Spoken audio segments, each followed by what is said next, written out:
What's happening around the world and what's happening here at home? A very good evening to you and welcome to Weekend Primetime News. I'm Douglas Devananda and here are our headlines for tonight. President assures commitment to support world peace. Government to dispatch 2 special flights to bring back the Sri Lankan pilgrims stranded in Chennai. Heated debate in Parliament over the cash voucher for school uniforms. Sri Lanka and Saudi Arabia begin talks to seek clemency for the Sri Lankan woman sentenced to be stoned to death in Saudi Arabia.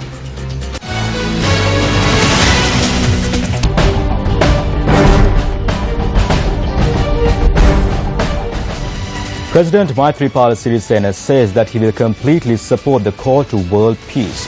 The president made this statement when he met with the representatives of the Comprehensive Nuclear Test Ban Treaty Organization. Executive Secretary of the Comprehensive Nuclear Test Ban Treaty Organization, Lazina Zerbo, and delegates called on President Sirisena this morning. The delegation, comprising of members from 13 countries, called on the president following the conclusion of the Comprehensive Nuclear Test Ban Treaty Organization workshop. The Comprehensive Nuclear Test Ban Treaty bans nuclear explosions by everyone, everywhere, on the Earth's surface, in the atmosphere, underwater and underground, and on boards of a membership of 185 countries, including Sri Lanka.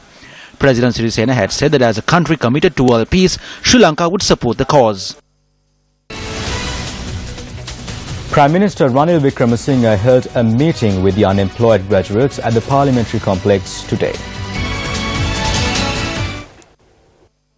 The discussions were centered around providing employment to the unemployed graduates as well as issues faced by the employees. Trade union representatives spoke to the media following their discussion with the Prime Minister.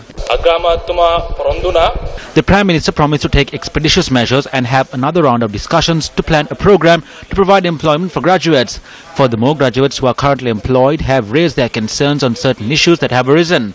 The preliminary measures to solve these issues were taken today. Today was a special occasion since all graduates associations came under one roof. We were able to agree on some terms to solve certain common issues that are faced by all.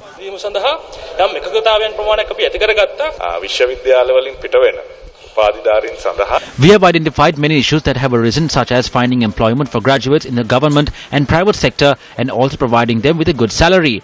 A special committee with representatives from both organizations have been formed. Within 2 weeks, we hope to meet and identify necessary measures that could be taken to solve these issues and to solve them by next year.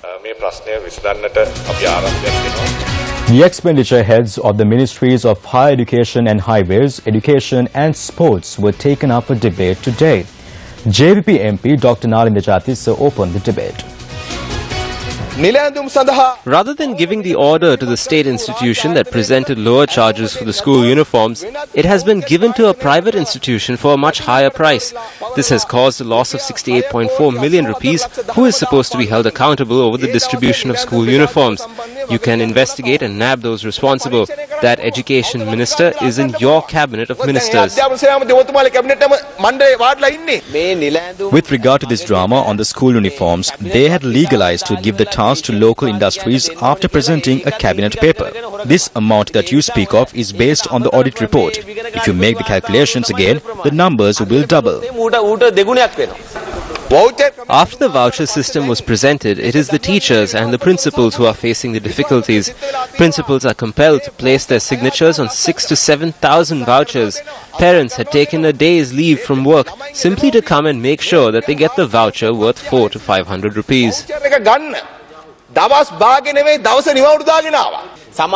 There may be shortcomings at some places. Parents need not take leave and come to get the voucher.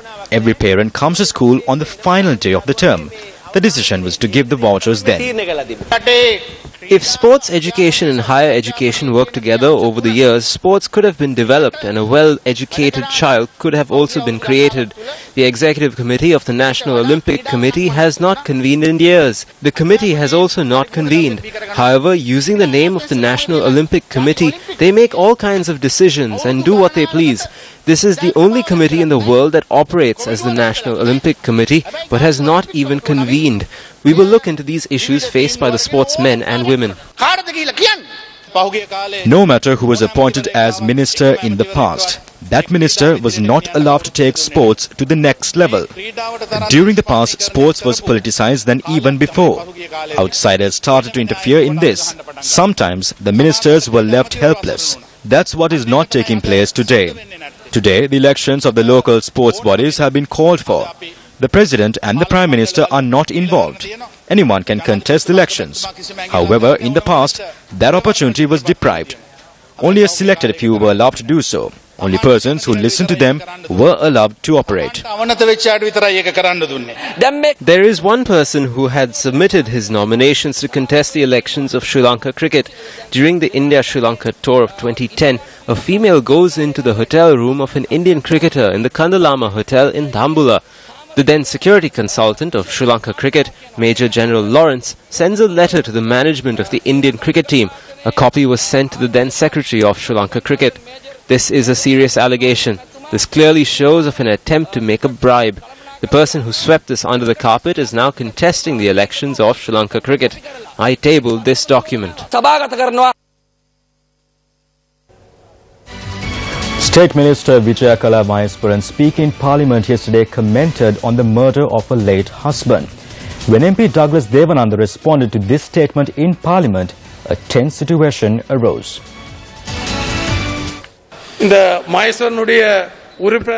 I wish to tell the representative of Maheswaran, if you want to know the truth, you can go to the Court of Appeal and ask for an investigation to be conducted. I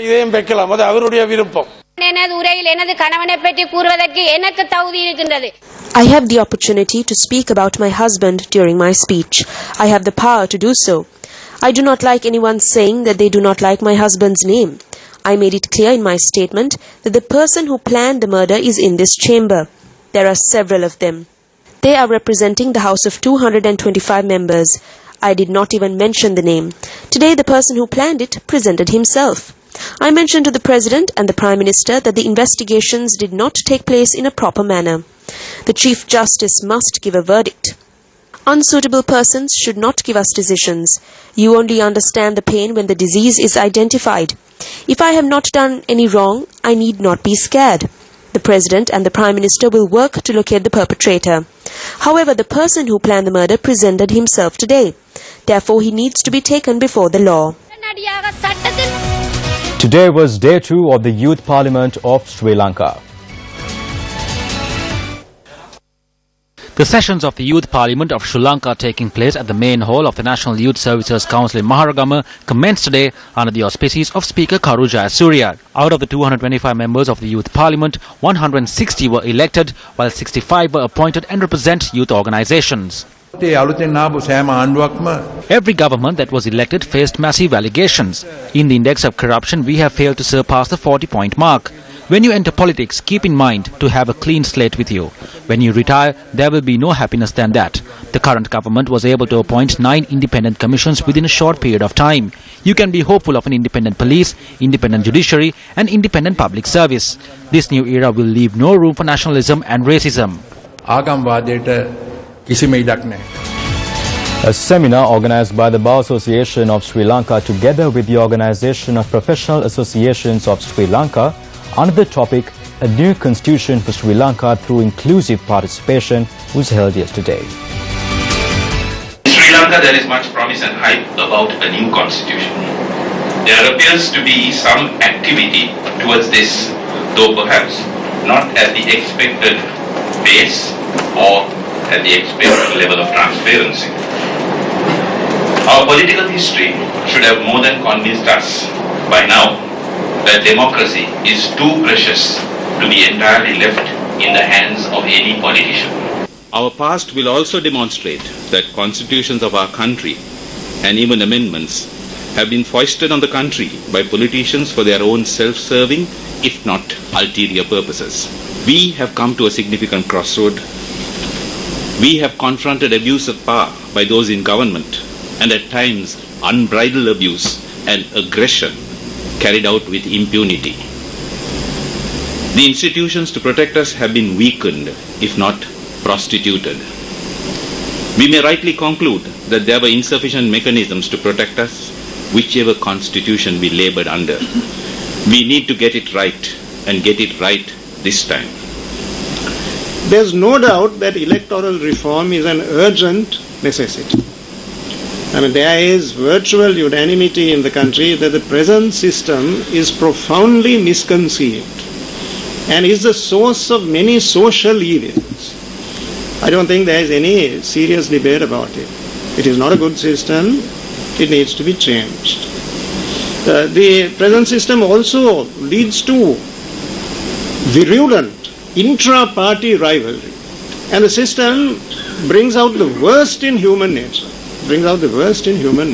Everybody agrees the present system is bad, needs to be replaced. But exactly what do you replace it with? When it comes to that issue, there are naturally lively disagreements, and that is only to be expected because political parties are concerned with their own interests. I would say that a new constitution must deal with the issue of sharing of power as the important matter. For the constitution of the country to be something that reflects the aspirations of all the peoples of this country, there must be contentment by all sections, and for that to happen, being a republic, every citizen must know that they can participate effectively in government. The Department of Meteorology says that the atmospheric disturbance still persists in the vicinity of Sri Lanka. The department adds that heavy falls of about 100 millimeters are also likely at some places. Spill gates of 13 reservoirs have been opened as a result of the heavy rains experienced. Hungama, which is located on the Thisamaharama Mathura main road, was inundated as a result of the heavy rainfall. A number of houses in Veeravilla, Valigatta and Kudagammana were flooded. Area residents said that farmlands in several areas including Valigatta and Bundala were also flooded. It has been raining for days now, and every time it rains, it floods. We have no place to live nor cook. Heavy rains in the Polonnaruwa district prompted the Department of Irrigation to open 10 spill gates of the Parakrama Samudra by a foot each. 1,200 cubic feet of water is being released to the Mahabali River per second. The duty engineer of the Parakrama Samudra said that as such a capacity of water is being released, those using water from the Mahabali River are requested to be cautious. The Disaster Management Centre notes that the Sungavila Somawati road was flooded as a result of the heavy downpours. Gallala on the Polonnaruwa Battikalo main road was underwater since last night as a result of the Mahabali River overflowing. 6 of the 12 spill gates of the Kaudula reservoir were opened by a foot each, and gushing waters flooded around 1,000 acres of paddy land in the Lankapura, Palle Godalla and Pamburana areas. 6 spill gates of the Nachadu reservoir in Anuradhapura were opened by 2 feet each. All 6 spill gates of the Rajangane reservoir were also opened as a result of the inclement weather. Both spill gates of the Mahakanadarawa reservoir were opened by 2 feet each. The Nuwara River and Tisa River have also exceeded their spill levels. Settlements in Kalpitia, Attala, Kuranyantmotte and over 200 houses were inundated in the Putlam district as a result of the heavy rainfall. People have no place to live or food to eat. They have abandoned their homes and are now living at their relatives. Around 150 acres of cultivation in the Kalpiti area is underwater due to the incessant rains. Hambantota recorded the highest rainfall of 154 millimeters in the 24-hour window that ended at 8:30 this morning. The Department of Meteorology says that thunder showers can be experienced after 12 noon in many areas.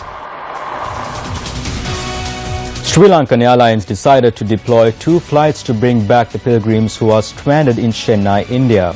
The flights are scheduled to fly to Sri Lanka from Trichy and Gaya, and a group of over 100 pilgrims who left to Dambadiva remain at the Chennai Mahabodhi temple. Deputy head of the temple, Venerable Kalavane Mahanamathero, said that the group of pilgrims will remain at the temple until the Chennai airport resumes flights. The Deputy High Commissioner's Office of Sri Lanka and the Sri Lanka Mahabodhi Society have arranged all necessary steps to take these individuals to Sri Lanka. The lodging, food, medical and other requirements have been arranged by the Mahabodhi Society. We have arranged these under the advice and instruction of Venerable Banagala Upatissa Thero and Thiniyavala Palita Thero.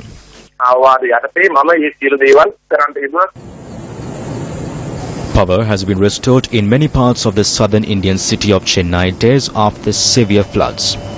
A massive relief operation continued to get food and medicine to tens of thousands. Many residents are living in shelters after their homes were submerged. Railways and Chennai's main airport, which has been flooded, are due to resume some operations on Saturday.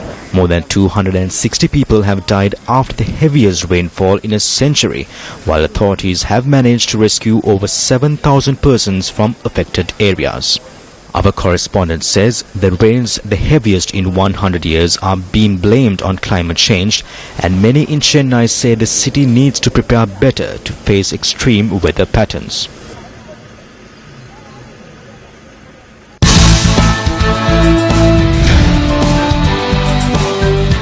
Two examples to depict the disparity in resource allocation in the education sector was reported in the north and south. The Tharperia Primary School in Tangol is believed to have been constructed in the year 1940. Its present staff consists 17 teachers who teach approximately 70 students. These students lost their schools last September owing to the landslide which destroyed the primary school.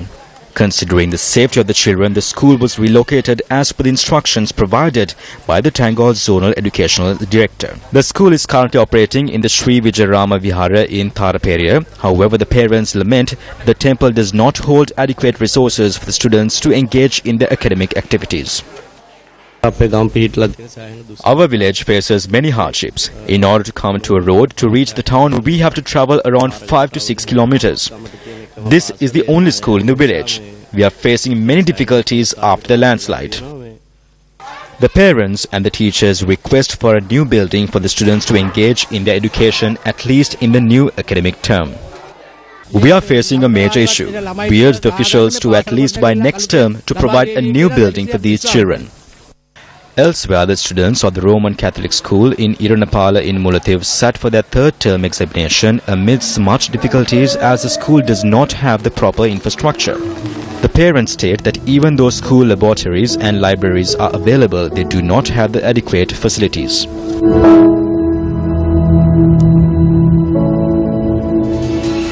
The awareness program under the theme Empower the Woman commenced in the north and south today.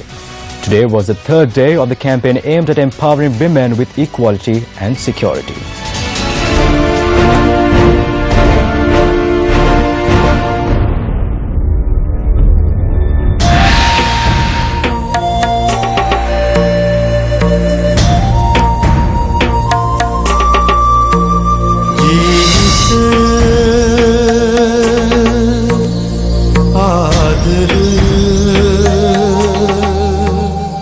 This campaign, which is organized by Newsfirst, Sirasa and Shakti, aimed at empowering women with equality and security, is carried out together with the assistance of the Sri Lanka Police, Ministry of Provincial Councils and Local Government, District Secretariats and Divisional Secretariats. The campaign, which got underway in Monragala, was supported by police officials and members of the Women's Society. Taking the Monragala district into account, a total number of 68 crimes against women have been reported. This number that keeps rising needs to be looked into. We are extremely happy about the assistance provided to curb these issues faced by women and children. Many women who are employed overseas contribute towards the economy of the country. Several views were expressed regarding the issues that are being faced by women. ඒකට නීති මාර්ගයෙන් අපේ agency නීති මාර්ගයක් ගන්නවා නම් ගොඩක් හොඳයි. ඇත්තටම කාන්තාවක් වශයෙන් ලොකු කාර්යකාරණයක් ඇති වෙනවා. මීට වඩා කාන්තාව ගැන අවධානය යොමු වෙනවා නම් හොඳයි. මේ පිළිබඳව කාන්තාවන් වැඩි වශයෙන් දැනුවත් කරන්න තියෙනවා නම් ඒක මම හිතනවා හොඳ දෙයක් කියලා. කාන්තාවන්ට වෙන වරදවල් වලදී නීතිය සහ අරණාඩු යන්නේ බොහොම හිමින් නීතිය සෑමටම එක සමානව ක්‍රියාත්මක කරන්න ඕනේ කියලා තමයි මගේ ඉල්ලීම.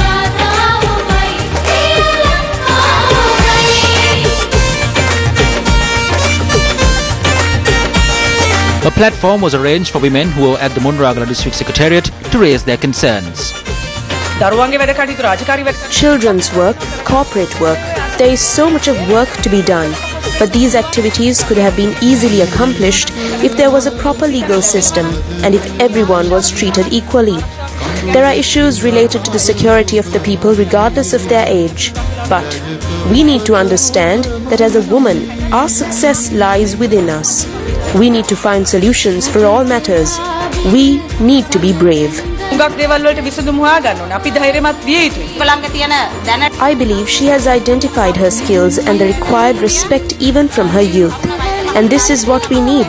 I believe this program carries that message for us to identify our skills from our youth itself.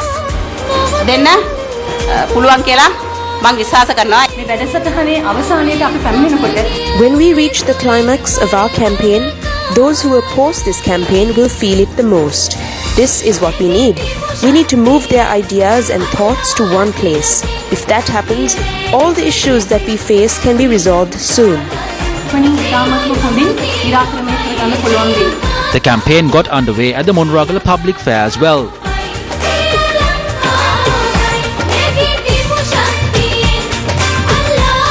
Another phase of this campaign commenced in Kilinochchi this morning.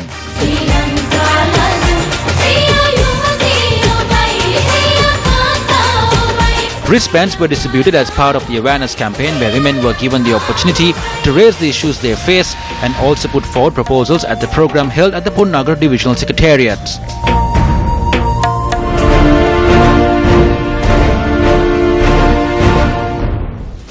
The foreign ministries of Sri Lanka and the Saudi Arabia have commenced talks to seek clemency for the Sri Lankan housemaid who was sentenced to be stoned to death in Kingdom of Saudi Arabia. Sri Lankan ambassador to Saudi Arabia Azmi Tazim said that the Sri Lanka Bureau of Foreign Employment was informed that the embassy is waiting for the next hearing of the appeal, which may be taken in 2 months. Through the Sri Lankan mission, the government of Sri Lanka and the ministries have taken all possible measures. We are providing legal assistance to the woman in question to seek an appeal against the sentence. We have also taken measures to observe and monitor the processes that are being taken, and we will continue to take the measures. The government of Sri Lanka has provided us with assistance. The foreign ministry has also taken the respective diplomatic measures on this matter. We seek clemency for this woman. The Sri Lankan embassy and the government and the ministry is working on this matter. The ambassador also commented on the information that had been spreading that the woman was to be stoned to death yesterday. As far as I know, and according to the legal avenues here, no such thing had taken place. This is wrong information. False information had been spreading on the matter. A meeting of the chief ministers took place in Kandy last evening. Chief Minister of Northern Province C.V. Vigneswaran did not attend as a result of the budget of the Northern Provincial Council. We discussed on the interprovincial transfers, recruitment of technical officers and teachers, commencement of secretarial services at the provincial councils. We hope to meet with the President and present a letter with regard to the expenditure heads in the budget for provincial councils, only being given to the Ministry of Local Government and Provincial Councils.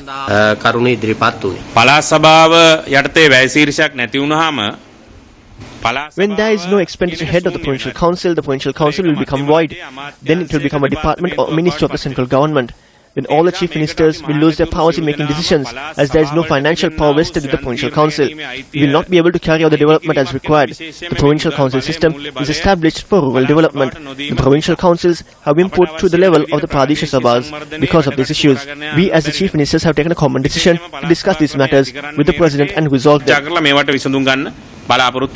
His Excellency, the President Honorable and the Prime Minister Honorable Ranil Wickremesinghe intend to follow the Constitution, and these provisions have been followed.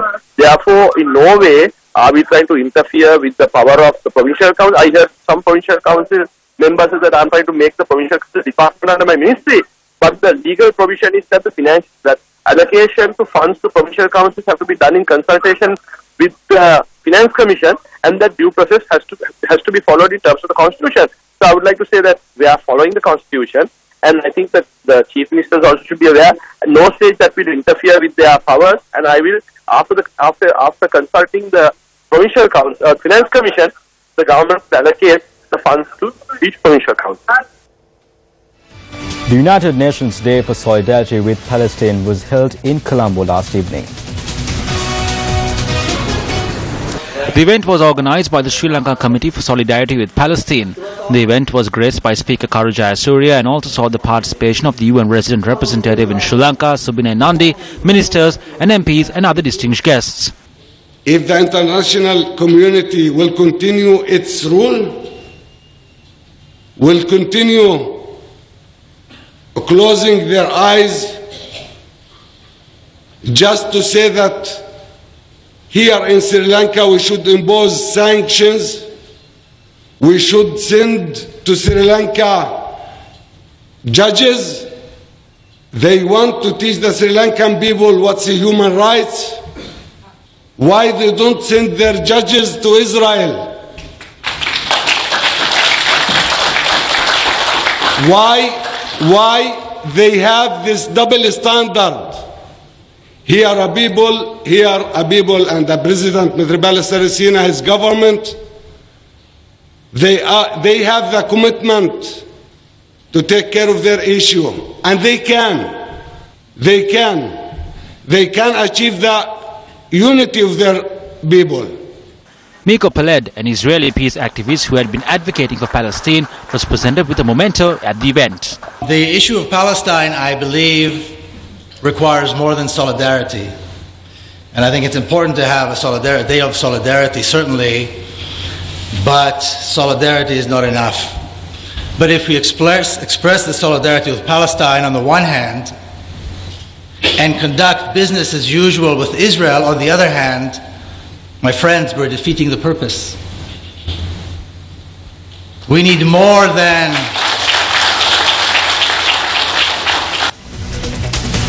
The debut performance concert of Shehara Lianage took place this evening.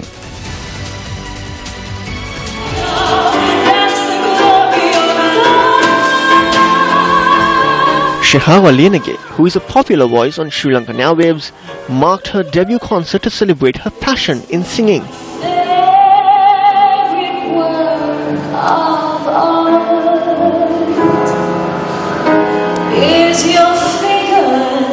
The concert attracted many of those who share the passion. A lot of work went into this, and I can't tell you how much, but a lot of coordination. I had a fantastic support team. My family has been amazing. My friends, my work friends from SFM as well. So to be able to think that, to accomplish it, it's been a major journey, and to get to this point and finish a concert and to finish on a high, it's unbelievable. It's unbelievable. It's a great feeling, and I'm so happy.